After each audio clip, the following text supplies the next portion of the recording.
الحمد لله نحمده ونستعينه ونستغفره ونؤمن به ونتوكل عليه ونعوذ بالله من شرور أنفسنا ومن سيئات أعمالنا من يهده الله فلا مضل له ومن يضلله فلا هادي له ونشهد أن لا إله إلا الله وحده لا شريك له وأشهد أن محمدا عبده ورسوله أرسله بالحق بشيرا ونذيرا وداعيا إلى الله بإذنه وسراجا منيرا. وقال الله تبارك وتعالى في القرآن المجيد والفرقان الحميد: فأعوذ بالله من الشيطان الرجيم. بسم الله الرحمن الرحيم. ولو أننا نزلنا إليهم الملائكة وكلمه الموت وحشرنا عليهم كل شيء قبلا ما كانوا ليؤمنوا إلا أن يشاء الله ولكن أكثرهم يجهلون. صدق الله المولانا العظيم وصدق رسوله النبي الكريم ونحن ذلك لمن الشاهدين والشاكرين والحمد لله رب العالمين. حمد و صلوات کے بعد میرے انتہائی واجب الاحترام بزرگوں، دوستوں، پردہ نشین ماں اور بہنوں، اور جہاں تک میری آواز اس آن لائن خلاصہ تراویح میں پہنچ رہی ہے، ان سب کی خدمت میں السلام علیکم ورحمۃ اللہ وبرکاتہ. اور الحمدللہ آج 7ویں تراویح تھی اور اس میں ولو ان تلاوت کیا گیا اور سماعت کیا گیا. الحمدللہ آج کی تراویح میں اللہ تعالیٰ نے پہلی امتوں کی طرح اس امت کے کفار و مشرکین کا جو ہے ایک خاص وتیرہ تھا کہ وہ معجزات کا مطالبہ کرتے تھے، اور اس سلسلے میں بڑی زوردار قسمیں کھا کر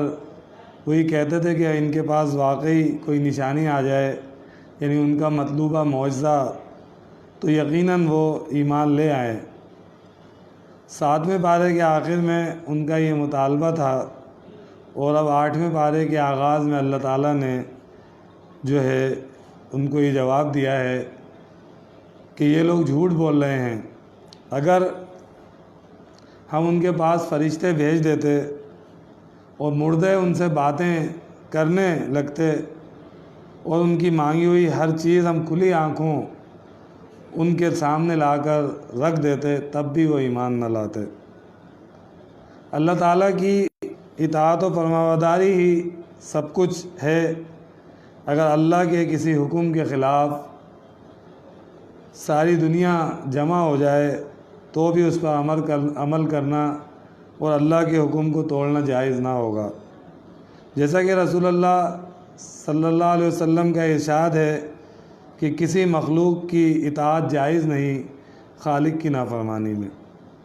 اور ایک اور جگہ اللہ کے نبی صلی اللہ علیہ وسلم کی حدیث ہے، آپ صلی اللہ علیہ وسلم نے فرمایا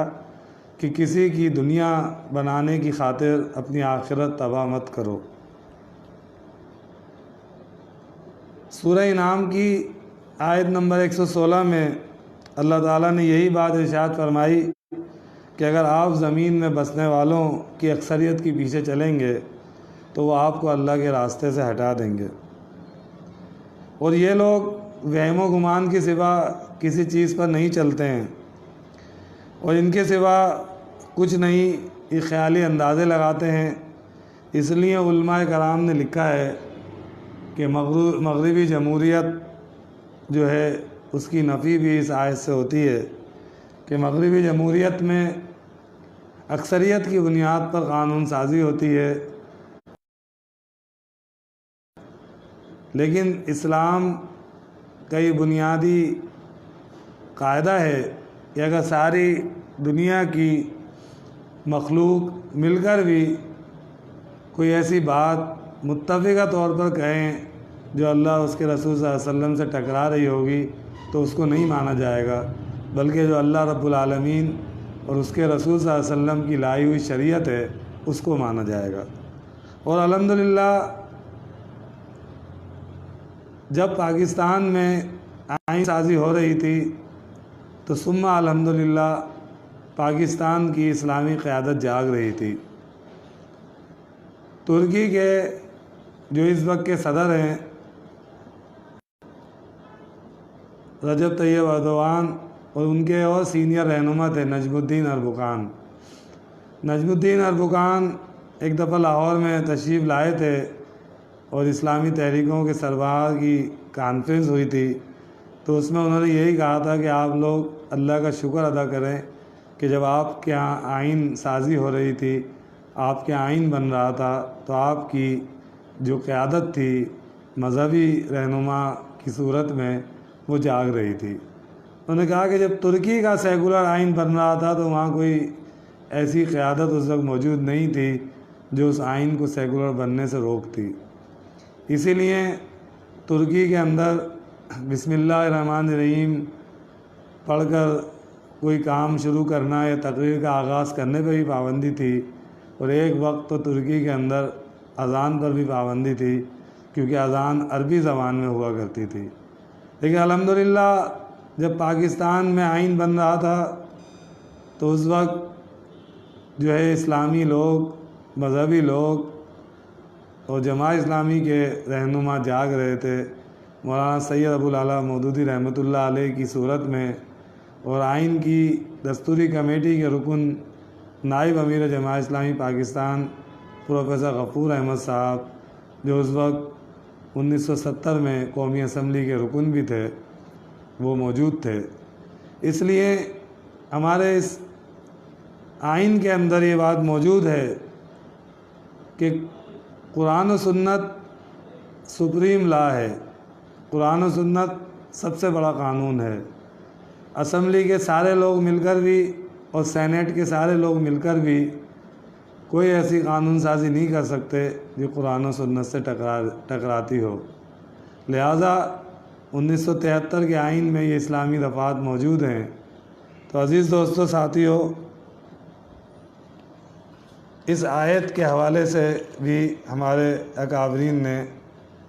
جو ہے یہاں پاکستان کے آئین میں بڑی جدوجہد کی ہے۔ کفار کے بارے میں اللہ تعالیٰ نے ارشاد فرمایا تھا کہ ان کے دین کی بنیاد محض خیالی اندازوں پر ہے، اور ان کی اس گمراہی کا نتیجہ یہ تھا کہ جس چیز کو اللہ تعالیٰ نے حرام قرار دیا یہ اس کو حلال سمجھتے، اور جس کو اللہ نے حلال قرار دیا اس کو یہ حرام سمجھتے تھے۔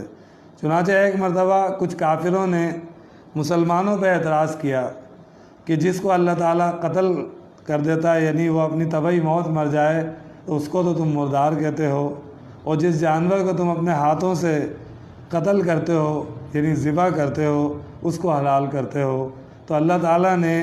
ان کے اعتراض کا جواب آیت نمبر 118 اور 119 میں دیا ہے، جس کا خلاصہ یہ ہے کہ حلال و حرام کا فیصلہ در حقیقت اللہ کے قبضے میں ہے۔ چنانچہ اس نے واضح طور پر ارشاد فرمایا کہ جس جانور پر اللہ کا نام لیا جائے ذبح کرتے وقت تو وہ حلال ہے، اور جو ذبح کیے بغیر مر جائے یا جس پر ذبح کرتے وقت اللہ کا نام نہ لیا جائے تو وہ حرام ہے۔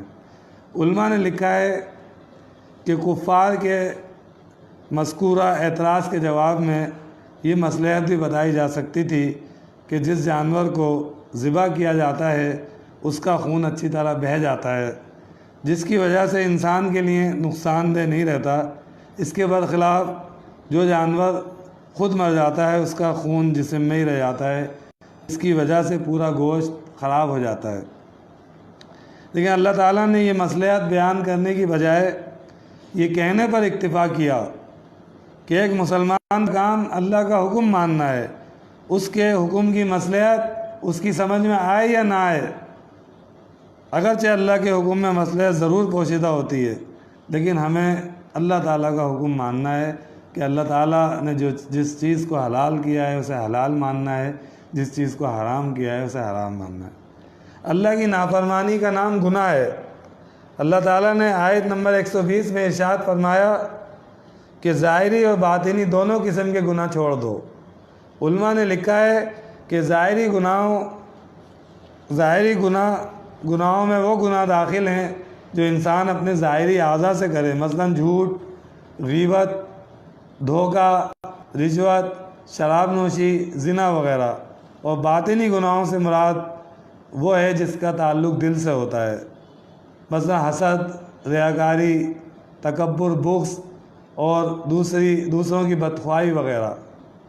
پہلی قسم کے گناہوں کے بارے میں علماء سے معلوم کیا جاتا ہے اور دوسری قسم کے گناہوں کے بارے میں مشائخ سے رہنمائی حاصل کی جاتی ہے۔ افسوس آج مسلمان دونوں قسم کے گناہوں اور ان سے بچنے کی تدابیر سے ناواقف ہیں، حالانکہ مومن کی شان یہ ہے کہ اس کو ہر وقت اس بات کی فکر رہے کہ میرا یہ کام اللہ کے کسی حکم کے خلاف تو نہیں، اور یہ فکر علماء اور مشائخ کے ساتھ جڑے رہنے سے ہی ہو سکتی ہے، ایک اچھی اجتماعیت سے ہو سکتی ہے۔ اس لیے اللہ تعالیٰ نے قرآن کریم میں ارشاد فرمایا کہ اے ایمان والو تقوی اختیار کرو اور نیک لوگوں کے ساتھ ہو جاؤ۔ سورۃ توبہ کی آیت نمبر 119۔ آیت نمبر 129 میں اللہ کا ارشاد ہے، اور اس طرح ہم ظالموں کو ان کے کمائے ہوئے اعمال کی وجہ سے ایک دوسرے پر مسلط کر دیتے ہیں، یعنی اللہ تعالیٰ ان کافروں پر ان کی ضد اور ہٹ دھرمی کی وجہ سے شیاطین اور دوسرے ظالموں کو مسلط کر دیتے ہیں جو انہیں بہکاتے۔ چنانچہ ایک حدیث شریف میں ہے کہ جب کسی ملک کے لوگ بدعمالیوں میں مبتلا ہو جاتے ہیں تو ان پر ظالم حکمراں مسلط کر دیے جاتے ہیں۔ ایک اور حدیث میں ہے کہ جب کوئی شخص اللہ تعالیٰ خود اسی ظالم کو مدد کرنے والے پر مسلط کر دیتے ہیں۔ اور بعض مفسرین نے فرمایا کہ اس کا ایک مطلب یہ بھی ہو سکتا ہے کہ یہ شیاطین بھی ظالم تھے اور ان کے پیچھے چلنے والے بھی، چنانچہ آخرت میں بھی ہم ان کو ایک دوسرے کا ساتھی بنا دیں گے۔ اگر ہم اپنے ملک کے حالات پر نظر ڈالیں تو یہ آیت ہم پر بالکل جو فٹ ہو جائے گی۔ چور بازاری، لوٹ مار، ایک دوسرے کے حقوق، سود، گانے کی آیت نمبر 136 تھا آیت نمبر 144 تک کی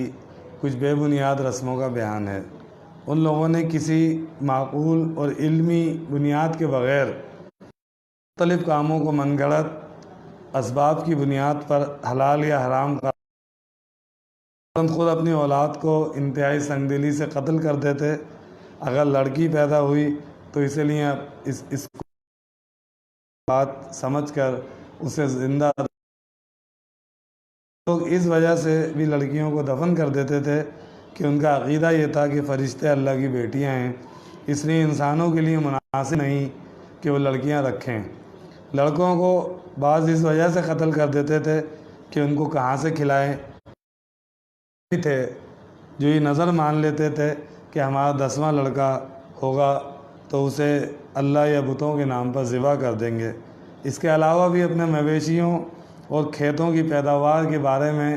عجیب و غریب عقیدے گھڑ رکھے تھے، مثلا یہ کہ وہ زمین سے حاصل ہونے والے غلے اور چوپاؤں میں اللہ کا حصہ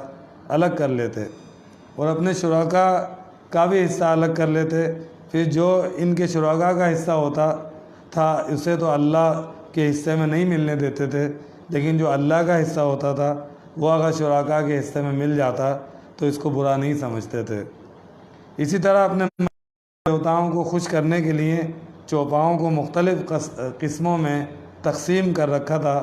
بعض وہ تھے جو کاہنوں اور مذہبی پیشواؤں کے لیے مخصوص تھے، بعض وہ تھے کہ جن پر سوار ہونا اور ان کے